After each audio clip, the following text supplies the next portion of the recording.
बिस्मिल्लाहिर्रहमानिर्रहीम। Students welcome in bootstrap. Student bootstrap को सीखने की इस सीरीज़ में आज हम डिस्कस करेंगे टाइपोग्राफी के बारे में। टाइपोग्राफी का हमारा लेक्चर 5 था, जिसका आज हम पार्ट 2 डिस्कस करेंगे।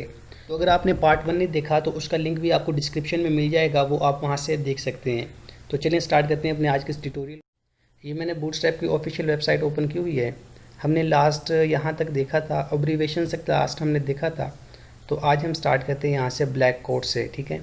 मैं इसको थोड़ा सा जूम आउट कर लेता हूँ, यहाँ ठीक है आई थिंक। तो अब हम देखेंगे ब्लैक कोड्स के बारे में। ये जो ब्लैक कोड्स हैं, जो हम कंटेंट लिखते हैं, जैसे कोई पैराग्राफ लिखते हैं, कोई मतलब पैसेज लिखते हैं, कोई आर्टिकल लिखते हैं, मतलब जो भी आप लिखते हैं उसको कोड करने के लिए यूज़ होता है। अब इसका इफेक्ट मैं यहाँ से इसको कॉपी कर लेता हूँ। इसके लिए उन्होंने सिर्फ क्लास है, ब्लैक कोड टैग उन्होंने यूज़ किया हुआ है, और फिर ब्लैक कोड क्लास को उन्होंने यूज़ किया। मैं इसी को कॉपी कर लेता हूँ और मैं आपको इसका इफेक्ट दिखाता हूँ वहाँ पे जाके। मैं विजुअल स्टूडियो को कोड को ओपन कर लिया है। ये हमारी फाइल है code.html, जिसमें बूटस्ट्रैप लेक्चर हम इसका कर लेते हैं 5। तो ये मैं इसको सेव करता हूँ और हम इसको ज़रा रीलोड करके देखते हैं। तो ये है बूटस्ट्रैप लेक्चर, ये देखें लेक्चर 5 हो गया, और हमने बॉडी में कुछ भी नहीं लिखा हुआ था, तो यहाँ पे कुछ भी शो नहीं हो रहा, बस एक कंटेनर बनाया हुआ था। तो चलें, जो वहाँ से हमने कॉपी किया है बूटस्ट्रैप की ऑफिशियल वेबसाइट से, उसको मैं यहाँ पे पेस्ट करता हूँ। यही हमने कॉपी किया था। अब तो पहले तो हम ऐसा करते हैं, मैं यहाँ से ना ब्लैक इस क्लास को हटा देता हूँ। इसको मैंने हटा दिया। मैं इसको सेव करने के बाद रीलोड करता हूँ। पहले देखते हैं कि ब्लैक कोड्स के बिना, क्लास के बिना हमें ये चीज़ कैसे नज़र आती है। ये देखें, ये आपको इस तरह से नज़र आ रहा है, ठीक है। अब मैं इस ऐसा करता हूँ कि जो ब्लैक कोड्स क्लास है उसको मैं यहाँ पे लिख देता हूँ। वो मैंने यहाँ पे लिख दी। इसी को मैं कॉपी करता हूँ सारे को, और इसी के नीचे मैं पेस्ट कर देता हूँ। इसमें से मैं ब्लैक कोड्स क्लास को हटा देता हूँ। इसमें से अब देखें, एक हमारे पास ऊपर वाला ब्लैक कोड क्लास के बिना है और नीचे वाला ब्लैक कोड्स क्लास के साथ है। इसको मैं सेव करने के बाद रीलोड करता हूँ। यहाँ से ना मैं इसको हटा देता हूँ ताकि आपको कन्फ्यूजन ना हो, आप ये कहें कि वो क्लास भी यूज़ हो रही थी। तो इसको सेव करने के बाद मैं रीलोड करता हूँ। देखें कि आपको ना क्या फ़र्क देखने में, क्या इफेक्ट नज़र आता है। अब ये देखें, ऊपर वाला जो बिना कोड क्लास के है वो थोड़ा सा मतलब हमें छोटे फाउंट में, और जो ब्लैक कोड क्लास के साथ है वो हमें कोटेड हुआ नज़र आ रहा है। तो ये इफ़ेक्ट है, आप इसको अपनी रिक्वायरमेंट के मुताबिक अपने वर्क में यूज़ कर सकते हैं। तो मतलब ब्लैक कोड क्लास कंटेंट को कोड करने के लिए यूज़ होती है, ठीक है। ये था हमारा ब्लॉक कोड के बारे में। और इसको अब ऐसा करते मैं यहाँ से हटा देता हूँ, और अब चलते हैं वेबसाइट पे, देखते हैं कि आगे उन्होंने हमें हमारे लिए क्या दिया है। अब यहाँ पे है नेमिंग अ सोर्स। अच्छा, हम अक्सर ऐसे देखते हैं, ऐसा होता है कि जैसे किसी ने कोई आर्टिकल लिखा हुआ हो, किसी के जाते हैं ना मुख्तलिफ वेबसाइट्स देखे हैं, किसी ने कोई ब्लॉग लिखा हो या कोई आर्टिकल लिखा हो या कोई स्टोरी लिखी हो, आखिर में उसका रेफरेंस होता है कि दैट इज़ रिटन बाय, मतलब जिसने लिखा होता है उसका वो वहाँ पे नेम आ रहा होता है।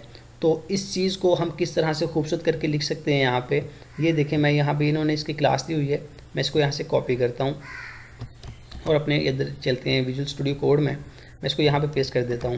अच्छा, यहाँ पे ये देखें, ये ब्लैक कोड क्लास है, ठीक है, और ब्लैक कोड के अंदर उन्होंने फुटर डाला हुआ है, ठीक है। फुटर में मैं इसको यहाँ से नेक्स्ट एंटर प्रेस करके नीचे ले आता हूँ। ये मैं से ये साइड को भी हटा देता हूँ, ठीक है।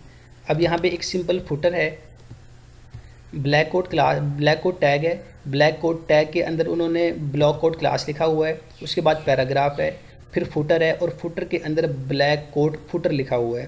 फिर मैं ऐसा करता हूँ, यहाँ से ना इस फुटर को हटा देता हूँ। फुटर को मैंने हटा दिया। अब इसको मैं सेव करने के बाद रिलोड करता हूँ।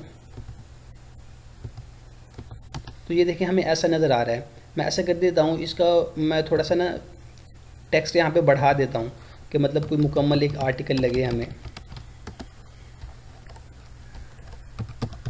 मैं यहाँ पे 100 कर लेता हूँ।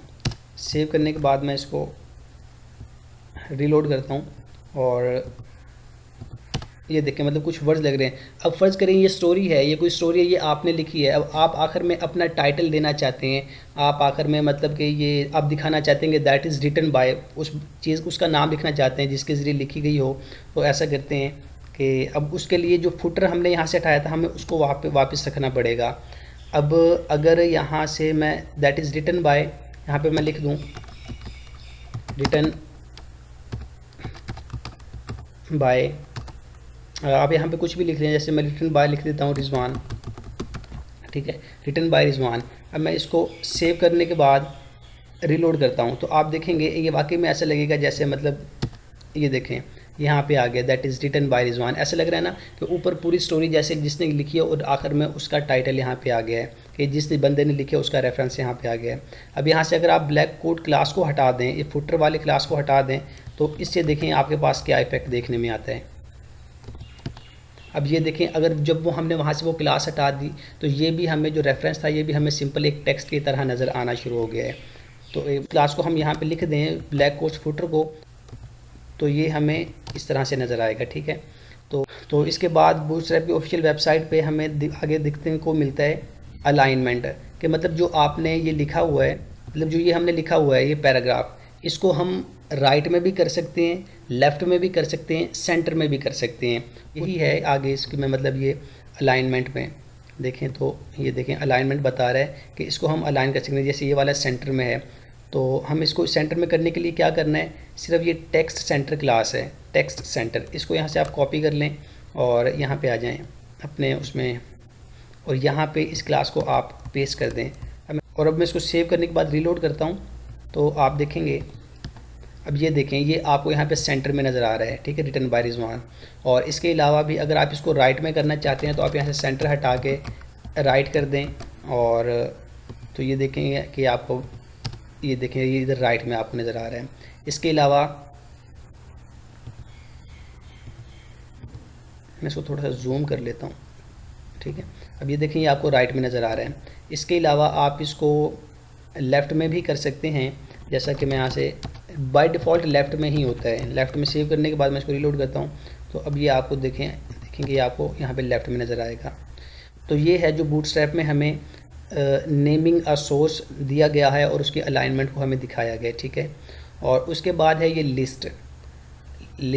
अच्छा हम आप यकीनन आप लोगों को HTML तो आती होगी तो आप बूटस्ट्रैप सीख रहे हैं ना। अच्छा हम ULLI करके लिस्ट बनाते हैं ना, जैसे मैं इसी को यहाँ से कॉपी करता हूँ और यहाँ पे मैं इसको कंटेनर यहाँ से ब्लैक कोट्स को हटा देता हूँ, इस कंटेनर में मैं इसको पेस्ट करता हूँ। ठीक है, ये मैंने पेस्ट कर लिया ना, यहाँ से मैं इस क्लास को हटा देता हूँ जो बूटस्ट्रैप ने हमने दी है, मैं इसको हटा दिया। सेव करने के बाद मैं इसको रीलोड करता हूँ तो ये आपके पास इफेक्ट देखने में आएगा। अब ये देखें मतलब ये है कि जब हम सिंपल यहाँ पे सिंपल देखने के हमने ULLI बनाया हुआ है, सिंपल HTML को यूज़ किया हुआ है, हमने अभी तक इस पर कोई भी क्लास नहीं लगाई हुई। और अगर देखें तो एक UL के अंदर एक और UL यूज़ हुआ पड़ा है, इसको नेस्टेड UL कहते हैं।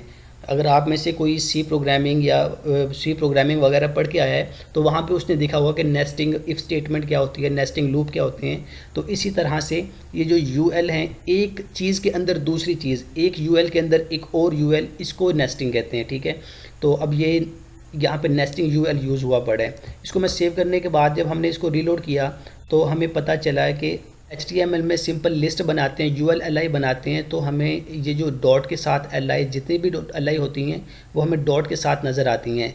लेकिन जो बूटस्ट्रैप ने हमें क्लास दी है, बूटस्ट्रैप ने हमें क्लास दी है, अगर मैं उसको इस UL में यूज़ करता हूँ, लिस्ट अनलिस्टेड क्लास दी है बूटस्ट्रैप ने हमें, लिस्ट अनलिस्टेड। इसको सेव करने के बाद मैं रीलोड करता हूँ तो देखिए आप ये देखें कि जो ये वाला UL था, जो पहले वाला UL था, उसके साथ जो डॉट हमें ब्लैक डॉट नज़र आ रहे थे वो ख़त्म हो गए हैं।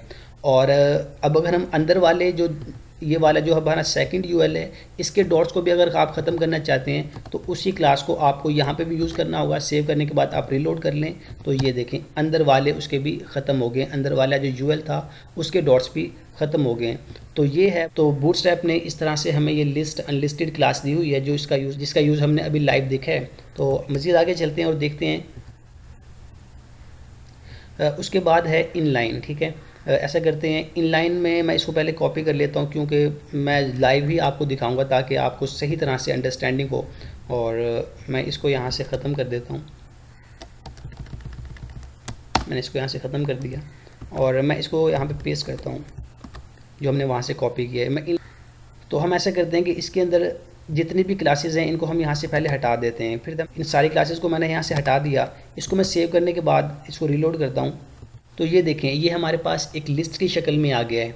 ठीक है, UL है पहले, उसके अंदर 3 LIs यूज़ होते हैं, लेकिन हम ये चाहते हैं कि जितनी भी LIs हैं ये सारी हमें एक लाइन में नज़र आएँ। जैसे यहाँ पे तो हमें पहले ऊपर ये है, उसके बाद अगली लाइन पे ये आ रहा है और फिर तीसरी लाइन पे ये न्यूला वाला आ रहा है। हम ये नहीं चाहते, हम चाहते हैं कि हमें तीनों जो लिस्ट हैं, तीनों LIs हैं वो एक ही लाइन में नज़र आएँ। जैसे कि लोरियम इप्सम के आगे दूसरा वाला और दूसरे के आगे तीसरा वाला एक ही लाइन में हो, ये अलग अलग लाइन में ना हो। उसके लिए हमें क्या करना होगा, उसके लिए अगर बूटस्ट्रैप की ऑफिशियल वेबसाइट पर जाएं तो इन्होंने ये देखें हमें क्लासेस दी हुई हैं, लिस्ट इनलाइन क्लास है। इसको आपने यूज़ करना है UL में। जैसे मैं इसको कॉपी कर लेता हूँ और यहाँ पे पेस्ट करता हूँ UL में लिस्ट, सॉरी इसको यहाँ से ऐसे लिखना पड़ेगा, क्लास।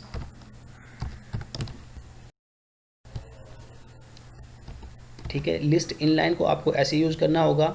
और उसके बाद यहाँ पे ये देखें बूटस्ट्रैप ने जो LI में आपने क्लासेस यूज़ करनी है वो ये दी हुई हैं। मैं इसी को यहाँ से कॉपी कर लेता हूँ। कॉपी करने के बाद मैं इसको अपने यहाँ पे पेस्ट करता हूँ। तो अब आप इसका इफेक्ट ये देखेंगे कि वो आपको सारी एक लाइन में नज़र आना शुरू हो जाएंगी। मैं सेव करने के बाद रीलोड करता हूँ इसको, ये देखें अब वो हमें लॉरियम इप्सम में वो सारे एक लाइन में नज़र आना शुरू हो गए हैं। तो ये है बूटस्ट्रैप का इनलाइन, ठीक है, मतलब लिस्ट के लिए। और उसके बाद है डिस्क्रिप्शन लिस्ट अलाइनमेंट।